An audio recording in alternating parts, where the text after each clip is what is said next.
심리학자는 물립니까? 안 물립니까?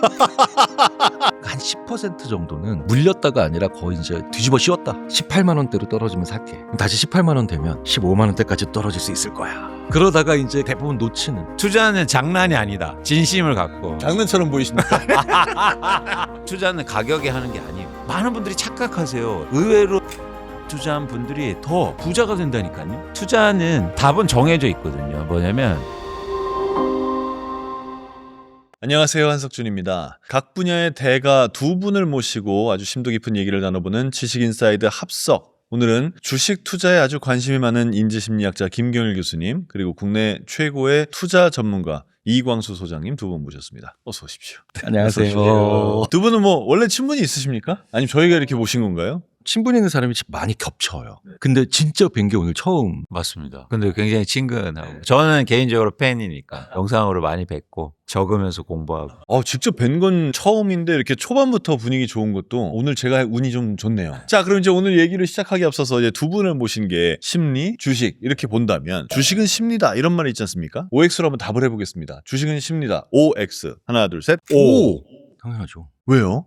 심리학자들이 주식을 연구하는 이유도 그거 때문인데, 주식이 심리적인 요인에 엄청나게 영향을 많이 받고요. 그래서 날씨, 습도, 심지어는 자기 기념일 다음 날에 어떤 주식 투자 패턴을 보이느냐, 뭐 별의별 요인들이 영향을 미치고 별의별 연구들이 많이 있는 거 보니까 관련이 많지 않을까요? 당연히 영향이 엄청나게 크고요. 그리고 더 중요한 건 사람들이 빈번하게 해요. 예를 들어서 부동산처럼 간헐적으로 거래하거나 그렇다면 심리가 그렇게 많이 들어가진 않거든요. 주식은 언제나 사고 팔 수도 있고 거래가 빈번하다 보니까 더 심리에 영향을 크게 미치죠. 특히 또 변동성이 클 때 저는 어떤 걸 얘기하냐면 주가 차트가 있지 않습니까? 그게 사람들의 맥박수하고 똑같을 거다. 그 얘기는 결국엔 심리가 거기 들어간다는 얘기거든요. 우리가 막 긴장하면 맥박수가 빨라지고 좀 이렇게 루즈해보면 이렇게 차분해지듯이 굉장히 큰 영향을 미치는 거죠. 요즘 그래서 심지어 보는 지수들 가운데 공포지수라는 게 또 있더라고요. 요즘처럼 증시가 좋으면 공포지수가 되게 높아지는 거 아닙니까? 낮아지는데 어떤 지수가 생기냐면 배아픔 지수가 생기죠. 배아픔 지수. 여기 이제 포모에 가까운 거네요. 그렇죠, 그렇죠. 네. 그 지수가 사실 더 무섭습니다. 사람들이 이 배아픔은 훨씬 더 고통스럽거든요.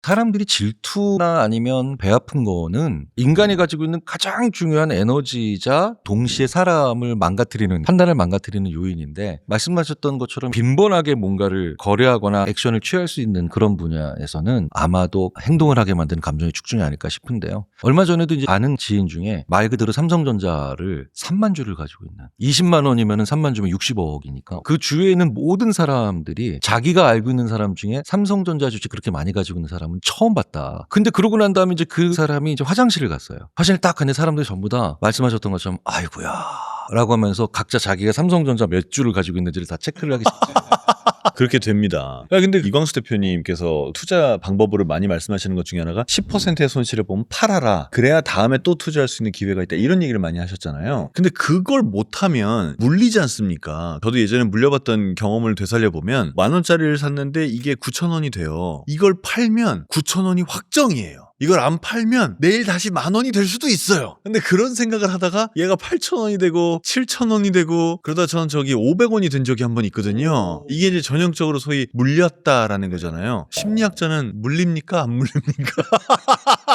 이거 저도 궁금했어요. 제가 예전에 다른 방송에서 한번 말씀드렸는데, 왜 저는 진짜 주식을 빈번하게 사거든요. 1년에 100번 정도 사요. 왜냐면 확률을 제가 통제할 수 없잖아요. 그리고 종목을 고를 수 없잖아요. 그러니까 1년에 100번 정도 사면은 여러 번 찌르게 되니까 그날의 제 판단은 틀릴 수 있지만 100번을 들어가면은 어쨌든 안정적이다. 확률은 높겠지. 그렇죠. 근데 중요한 건 예전에 그 말씀하셨잖아요. 장기 투자라는 건 한 주식을 오래 들고 있는 게 장기 투자가 절대 아니다. 그렇게 열심히 주식을 사는데도 상장 폐지가 논의되고 있는 그런 주식을 못 팔고 있는 건 저도 당연히 있고요. 있어요. 제가 한번 세봤어요. 한국 기업이 한 250개 정도, 정리를 좀 해서 250개 정도 있는데, 많이 모으셨네요. 그 정도면 코스피 아닙니까? 그러니까 제가 이제 자체 ETF죠.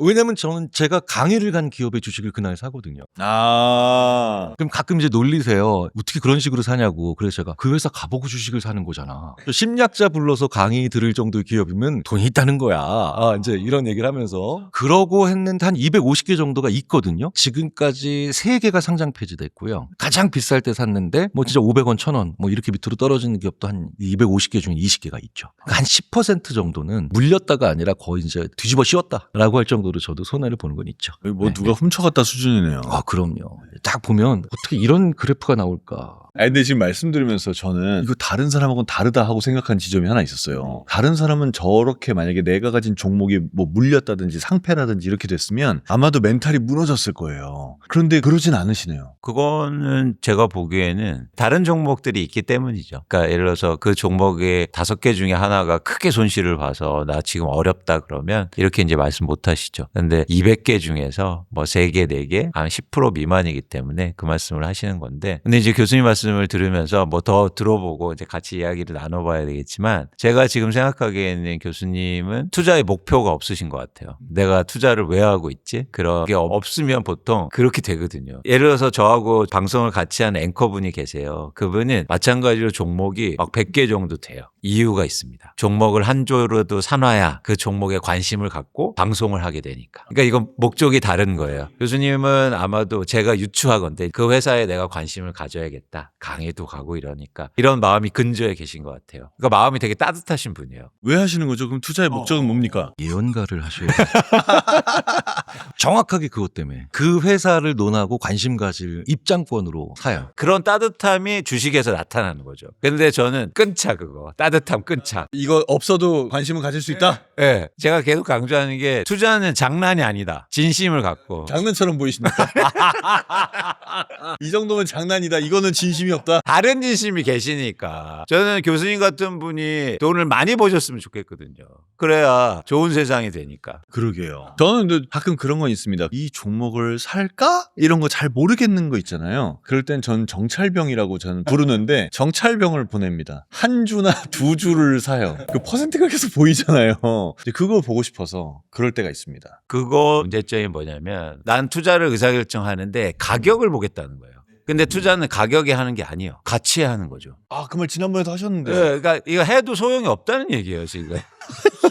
죄송합니다. 네, 또 잊었네요. 우리는 투자할 때 가격을 보는 게 아니라 가치와 비교를 하면서 계속 고민하고 의사결정의 수단으로 목적으로 삼아야 되는데 계속 가격만 관심이 있거든요. 그래서 오늘도 SK하이닉스가 실적 발표를 했거든요. 사람들은 엄청 실적이 좋은데 그럼에도 불구하고 아침부터 주가가 빠져요. 그러면 갑자기 실망을 해버려요. 그러니까 우리가 뭘 보고 있느냐. 가격을 보는 건 투자가 아니다. 맞아요. 그래서 진짜 중요한 게 왜 그 기업의 10년 후를 한번 상상을 해보고, 심지어는 저 그 회사 가서 그 회사 임원분들 붙잡고 10년 후에 이 회사 어떻게 될 것 같냐고 질문도 하기도 합니다. 그러면 진짜로 명확한 차이가 나요. 굉장히 알려져 있는 기업들인데도 10년 후가 아니라 1년 후에 대해서도 대답을 못하는 기업들이 있고요. 별로 알려져 있지 않은 기업인데도 이 기업은 10년 후에 대해서 대표랑 맨 밑에 있는 말단의 직원까지 그걸 다 공유하고 있는 기업들이 있어요. 그러면 전 좀 세게 사죠. 10만 원이 아니라 20만 원. 2배 투입이네요. 2배 투입. 교수님 근데 너무 좋은 방법이고요. 저도 애널리스트 하면서 기업 탐방을 가지 않습니까? 저도 같은 방식으로 해요. 좀 더 먼 비전과 장기 목표를 갖고 있느냐. 그런 기업이 실제로 잘 되고 그런 목표로 가는데, 또 반대로요. 아주 단기적인 목표를 얘기하는 기업들이 있어요. 제가 볼 때 그 기업은 사기꾼일 가능성이 높아요. 당장 내년에 뭐가 되겠대요. 이건 불가능합니다. 그런 기업들은 조심해야죠. 우리는 먼 얘기를 하면 불확실하다고 얘기하고 짧은 얘기를 하면 될 것 같으라고 흥분하거든요. 사실 전 반대가 돼요.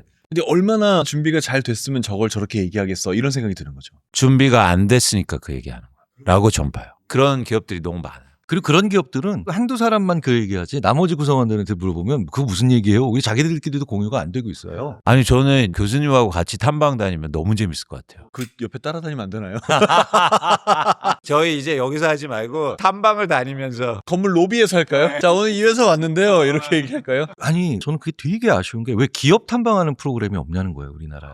그게 이제 그 나라의 경제교육인데, 우리는 경제교육이라고 하면 돈 버는 법, 뭐 그래프 보는 법 이렇게 얘기하는데 인더스트리의 구조를 알아야 되고, 신산업에 뭐가 있으며, 그리고 이 산업은 의외로 또 어떤 다른 산업과 연결이 있느냐, 이런 거. 아, 중요한 얘기네요. 그 기업에 관해서 투자를 할 때조차도 다른 종류의 판단을 할 수 있지 않을까 싶은 생각이 듭니다. 아까 이제 SK 실적 발표 얘기를 하셨으니까 하이닉스 실적 발표하고 나면 또 거기에 그 직원들한테 보너스 줄 거 아닙니까? 이제 그 생각을 하면 요새 이제 제일 부러운 사람이 SK 하이닉스 직원이라는 얘기도 하거든요. 직원은 될 수 없는데 명확하게 주주는 될 수 있잖아요. 근데 그렇게 해서 주주가 되자니 지금 금액이 어제 오늘인가 지금 역대 최고가 아닌가요? 그러니까 무섭단 말이죠. 이거 사도 되나? 그렇죠. 그래서 판단을 해야죠. 이 가격과 내가 생각하는 가치와 비교를 해서 가격보다 가치가 높다면 의사결정을 하는 거고. 그런데 지금 앵커님 말씀하시는 거는 계속 가격만 얘기하잖아요.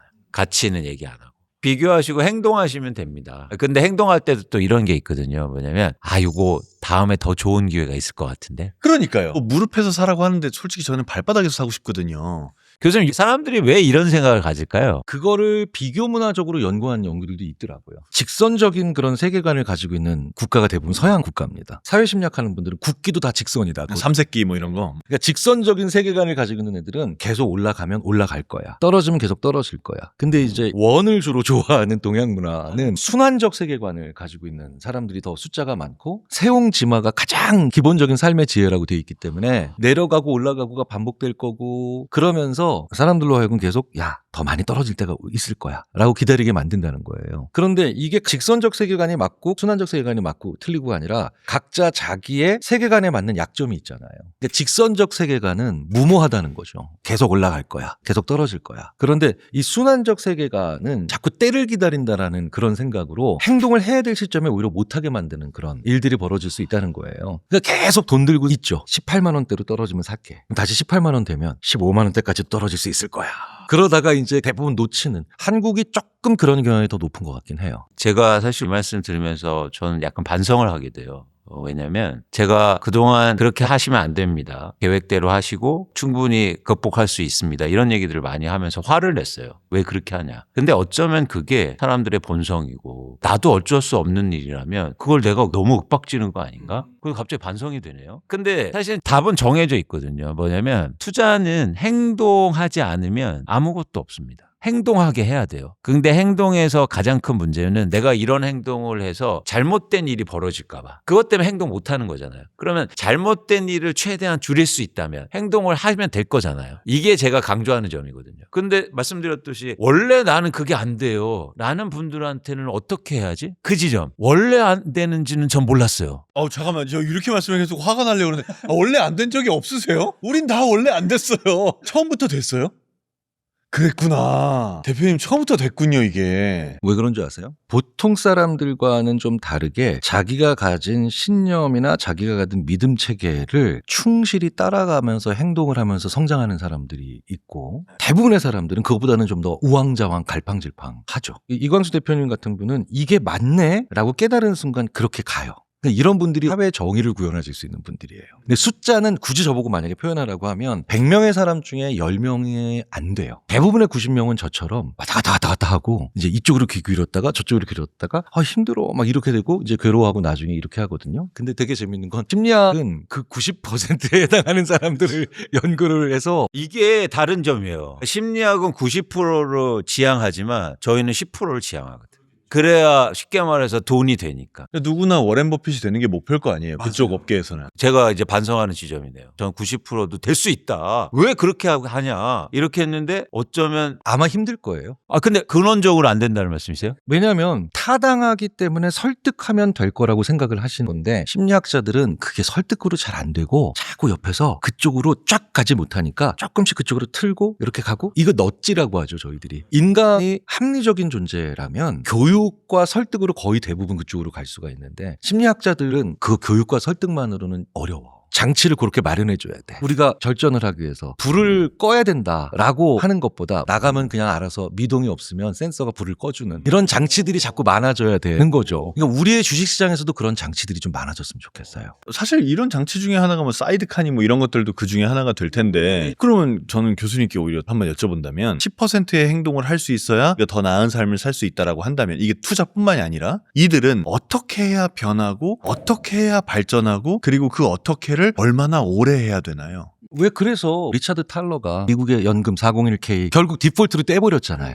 그러니까 사실 제일 좋은 방법 중에 하나는 강제로 월급의 일부를 디폴트로 계속 떼내서 하게 해줘야 되거든요. 401k 연금 플랜이 전 세계 역사상 처음으로 강제 주식 투자잖아요. 그러니까 누군가는 처음에 좀 욕을 먹더라도 결국 그 방향으로 옳다면은 조금씩 떼내서 계속해서 가져가게 만들고 그러면 아 저게 되게 좋은 거구나 라고 한 세대가 충분히 느끼면 그 다음부터는 정착이 되는 거죠. 한 세대가 그걸로 인해서 누리는 이점을 확인을 해야 돼요. 다음 세대가. 근데 우리는 그걸 대부분 부동산으로 그 이점을 누리는 세대들을 봤더니 좀처럼 사람들이 그래서 미련을 못 놓고 있는 거거든요. 자 그렇다면 한 세대니까 이거는 20, 30년은 해야 되는 거죠. 근데 한 세대가 아니라 나로서 하려면 방법이 하나 있긴 있죠. 그걸 말씀하셨던 습관이에요. 루틴을 만들어버리는 수밖에 없어요. 1,000만 원 한 번에 투자하면 막 살달려서 못하지만 10만 원은 진짜 저도 하니까 쉽더라고요. 그러니까 습관이 됐어요. 습관이 되면 자동적으로 가게 됩니다. 한 개인한테는 습관화 만들어주고 국가 전체나 사회 시스템 전체로서는 디폴트 값으로 존재해야 되는 거죠. 근데 저는 가능성 차원에서 요즘에 좀 보는 건 일종의 군중 심리 같은 거죠. 그러니까 이제 모두 다 해요. 그러면 나도 해볼까? 나도 좀 같이 생각해볼까? 전 이런 분위기, 이런 상황이 조금 연출될 수도 있다. 그런 가능성을 좀 보거든요. 그러면 이거는 습관하고 그리고 아까처럼 강제로 하는 것보다는 조금 더 자율성이 있는. 요건 내 의지가 들어가는 거니까. 그래서 사회적 분위기라는 게 있잖아요. 이제 저는 목표를 이런 걸 한번 만들어 보고 싶은 거죠. 으쌰으쌰하고. 서로 응원하면서. 그렇죠. 그래서 스스로 자유의지를 갖고 선택하고 그러면은 그게 또 다른 의지가 생기고 전 이런 가능성을 봤거든요. 당위적인 측면에서는 가장 중요한 핵심이죠. 근데 이제 왜 그런 얘기 많이 하잖아요. 가장 중요한 말씀을 하신 거고 가장 먼저 해야 되는 건 좀 다를 수 있다는 건데 사실 이광수 대표님의 말씀을 들어보면 가장 중요한 핵심은 다 말씀하세요. 그게 제일 중요한 건데 심리학자들은 항상 이런 생각하죠. 근데 제일 먼저 해야 되는 건 제일 중요한 게 아닐 수도 있어. 그 먼저 해야 되는 건 뭡니까? 제일 먼저 해야 되는 건 강제적인 게 있다는 거고요. 제일 중요한 건 근데 그 방향을 근데 잃으면 안 된다는 거예요. 그러니까 방향을 맞춘 다음에 그다음에 제일 먼저 할 거를 생각해 보자. 그렇죠. 그런데 그 강제라는 게 두 가지가 있죠. 명시적인 강제는 무조건 해라고 하는 거고요. 암시적이거나 아니면 비명시적인 강제는 잠깐만 어디가 보니까 5만 원이 나가 있네. 이거 5만 원 어디 갔어? 라고 하면 그때 규약해서 가입하신 이걸로 인해서 5만 원이 자동 투자되고 있습니다. 아 그래? 이게 이제 사실 비명시적인 강제들이죠. 우리는 강제라고 하면은 강압적인 강제만 얘기하지만 강제적인 것들의 상당 부분은 느끼질 수 없는 정도로 자연스러운 것들이 있을 수 있거든요. 저는 젊은 분들일수록 비명시적인 강제 안으로 좀 들어가 봐라 라는 표현들을 좀 많이 쓰죠. 그러면 한 번 쭉 이런 선순환 구조가 들어와서 5만 원 10만 원씩 이렇게 투자를 한 달에 한 번씩 이렇게 했는데 10년 지나서 내가 30대 중반이 돼봤더니 이게 이렇게 돼 있네? 이러면 아마 말씀하셨던 그 붐업이 훨씬 더 안정적으로 일어날 수 있지 않을까 저는 싶어요. 그 순간이 왔느냐 안 왔느냐에 대해서는 사람마다 다 다를 텐데 이광수 대표님 같은 경우는 그 순간이 와야 되는데 안 오니까 너무 안타까워 하시더라고요. 그리고 속상해 하시고 이게 맞는데 이걸 왜 하지 않을까 애달파 하시는 게 보이거든요. 그렇다면 그 방향은 근데 무조건 유지를 해야 되고 포기하지 않으셔야 되는데 거기까지 가는 잔기술 저희들은 항상 잔기술이라고 표현합니다. 그 잔기술들을 계속해서 연구하고 생각해보고 그 다음에 놔봐야 되겠죠. 그러니까 계단의 발판을 놓라 이거죠. 그쵸. 네. 근데 너무 좋은 말씀. 이게 그런 것도 이제 생각해 봐야겠지만 그 지점에서 전 문제의식을 하나 갖는 건 뭐냐면 그렇게 해서 이제 발전이 있으면 사람들은 투자를 운으로 생각하기 시작해요. 저는 그게 너무 싫어요. 그렇게 되면은 이제 잘못된 방향으로 갈 수 있다는 거예요. 그러니까 아이가 처음에 내가 의지를 갖고 기어 다니고 일어나고 걷잖아요. 스스로. 근데 계속 부모가 손잡아주고 이러면 사실은 영원히 못 걷는 것처럼 저는 그랬으면 좋겠다. 투자가 지향하는 게 여기 있는데 처음에 시작을 운 때문에 잘 돼서 의지를 갖고 여기까지 가야 되는데 운으로 시작해서 끝까지 운으로 가버리는 그렇게 될까 봐 걱정되는 거죠. 그래서 의지가 있으시잖아요. 스스로 계획 세우시고 그렇게 하시면 돼요. 근데 그게 되게 답답한 지점이었거든요. 그러니까 사람들이 주식이라고 하고 뭐 투자라고 하면 그 주가, 가격 혹은 지수 이거는 나랑 엄청 상관이 있다고 생각하는데 실제로 제일 본질은 그 기업의 성장과 자기가 상관이 있다는 생각은 아무도 안 하잖아요. 내가 속해 있고 내가 투자한 기업의 성장과 같이 가야 되는 건데 그런 거에 관심이 없게 된다라는 게 결국 운으로 가는. 운이라고 하는 게 뭐냐면 나랑 걔랑 상관이 없기 때문에 그냥 운이라고 생각을 하는 거잖아요. 걔랑 나랑 상관이 있어야 운이 아니거든요. 그러면 내가 상관이 있다라는 걸 알아야 되고 계속 공부하게 만들어야 되는데 그런 면에서 다시 또 원론으로 돌아오면 기업을 너무 몰라요. 삼성전자가 어디 있니? SK하이닉스가 어디 있니? 라고 물어봐도 몰라요. 최대천 교수님이 책에 사인해 주실 때 꼭 쓰시는 말씀이 있어요. 알면 사랑한다. 그러니까 알아야 되거든. 이광수 대표님 같은 경우는 기업을 아시잖아요. 아니까 애도 있고 증도 있고 있을 수 있는데 지금 우리나라의 주식 투자의 가장 큰 문제점 중에 하나는 애도 없고 증도 없어요. 오로지 그 숫자에 대한 애증만 있지. 그 기업이 잘 되고 성장하는지 지켜봐야 되는 그런 관심도 없고. 그러니까 뉴스가 온통 뭐만 있냐? 정치 뉴스만 있죠. 경제 뉴스라고 하면 그냥 호르무즈 해협에 뭐가 어쩌고 저쩌고 이런 얘기만 하고 있고, 경제 뉴스를 굉장히 밀접하게 한국의 사람들의 생활의 삶과 밀접시켜서 보내줄 수 있는 그런 얘기들이 없어요. 차트 그래프만 나오잖아요. 기업 얘기들을 많이 해야 돼요. 자, 오늘 제가 두 분에게 99%의 대중인 저는 어떤 생각을 하고 사는지를 들려드리겠습니다. 네. 최근 일주일 동안 제 눈에 가장 크게 들어왔던 경제 기사는 뭐냐? 시어머니가 주신 3천만 원으로 삼성전자 샀는데 9억 됐어요. 이거예요. 이게 저희 일반인의 시선입니다. 저 그 기사 봤어요. 못 보셨어요? 지금 난리 났어요, 지금. 저는 그런 기사 안 봅니다. 그러니까 제가 문제인 거죠. 왜냐면 그걸 이해 안 하려고 하잖아요. 반성을 많이 합니다. 열심히 보겠습니다. 이제 그런 뉴스. 저는 그걸 보면서 사실은 이광수 대표님 생각이 났어요. 어떤 게 생각이 났냐면, 내가 이걸 보고 좋아하면 화내시겠지. 그러니까 화낸다는 얘기는 반대로 말하면 이광수 대표님이 제일 싫어하는 게 운이니까 이건 운인 거예요. 시어머니가 준 돈으로 삼성전자를 살 때 앞으로는 HBM의 시대가 오니까 삼성전자의 HBM 실력을 믿고 내가 지금 주식을 사겠어, 이렇게 생각한 게 아니란 말일 거예요.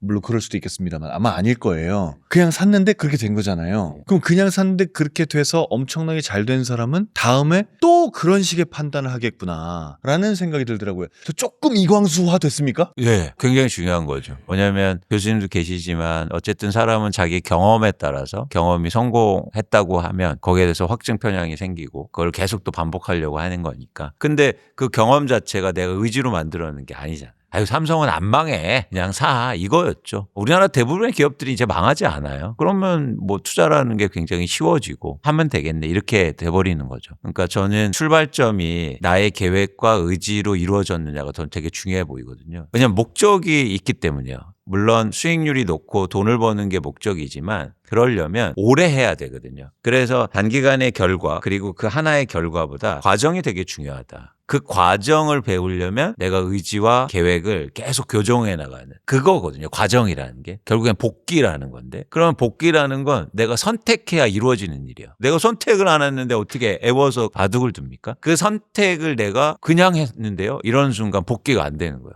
기억이 안 나요. 그럼 성공했어도 실패했어도 배울 게 없네요. 없죠. 투자라는 건 결국 오랫동안 장시간 동안 해야 수익성이 더 좋고 많이 벌고 부자로 남을 수 있는데, 그런 과정이 중요하다. 그러면 그 과정을 계속 반복해야 되는데 그게 지금 없는 거지 않습니까? 그러면 이 시간을 마무리하면서 마지막으로 요거에 대한 차이를 좀 여쭤보고 싶은데, 투자와 투기는 뭐가 다른가요? 투자는 미래를 모르는 채로 하는 거예요. 근데 투기는 미래를 안다고 생각하고 하는 거예요. 투자가 미래를 알고 하는 거 아닌가요? 아니요. 미래를 모른다고 하는 게 투자예요. 최근에 어떤 뉴스가 있었냐면 LH 직원들이 개발하는 땅에 토지를 샀어요. 이건 투자일까요? 투기일까요? 불법이죠.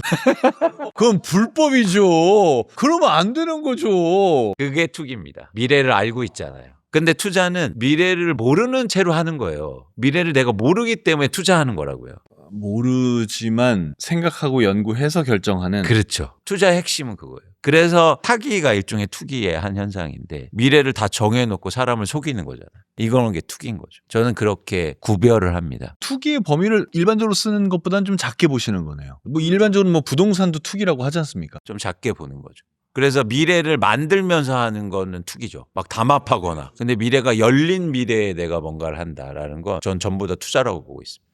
심리학적으로 차이가 있습니까? 저는 인간 판단, 의사결정 이런 과목을 강의할 때 이렇게 이제 설명을 많이 해줘요. 네가 무엇을 샀는데 그 다음에 긍정적인 결과가 나왔을 때 만족스럽고 흐뭇하면 넌 투자한 거고, 기쁘고 신나면 넌 도박한 거야. 만족스럽고 흐뭇한 거랑 기쁘고 신나는 거랑 좀 달라요. 심리학에서는. 만족하고 흐뭇한 거는 이걸 선택한 이유도 알고 있고 결과가 이렇게 됐으면 좋겠다라고 하는 머릿속에서 시뮬레이션을 했다는 거예요. 그래서 왜 프로야구에서도 감독님들이 자기가 구상한 작전대로 딱 흘러가면 뿌듯해하고 흐뭇하고 만족스러워하죠. 근데 자기도 예상하지 못했는데 어떤 애가 삼진 먹을 거야 라고 나갔는데 홈런 치면 기뻐하죠. 그러니까 이게 뇌에서는 분명한 차이라는 거죠. 그래서 fMRI로 뇌를 촬영을 해보면 생각하고 한 것에 대해서 결과가 좋으면 사람의 뇌가 그렇게까지 기쁘고 신나하지 않습니다. 만족, 흐뭇, 흡족 요 정도예요. 근데 도파민이 빵 터진다고 표현하잖아요. 그게 도박의 뇌거든요. 오강 떴을 때, 쓰리고에 피박 씌웠을 때 생각 없이 시뮬레이션 없이 했던 행동들로 이게 나오거든요. 결과를 알고 하면 시뮬레이션이 필요 없죠. 교수님 말씀하신 게 너무 중요해요. 뭐냐면 덜 기뻐해야 만족해야 오래 할 수 있습니다. 기뻐하고 흥분되잖아요. 절대 못해요. 그래서 제가 강조하는 게 있어요. 투자를 적은 돈으로 시작해야 돼요. 적은 돈으로 시작해라. 네. 많은 돈으로 하면 갑자기 수익이 높아지면 돈 크기가 커지잖아요. 그럼 막 흥분되거든. 이러면 오래 못해요. 역설적으로. 그래서 의외로 작은 돈으로 오랫동안 투자한 분들이 더 부자가 된다니까요. 많은 분들이 착각하세요. 투자는 처음에 막 엄청 해야 되는 거 아니야? 그래야 숫자가 커지는 거 아니야?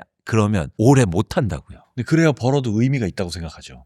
한번 10만 원 벌면 내 인생에 10만 원 있으나 없으나 마찬가지 아니냐 이렇게 생각하는 거죠. 그래야 오래 한다고요. 그러니까 이 경험을 쌓아야 오래 할 수 있다. 맞습니다. 네.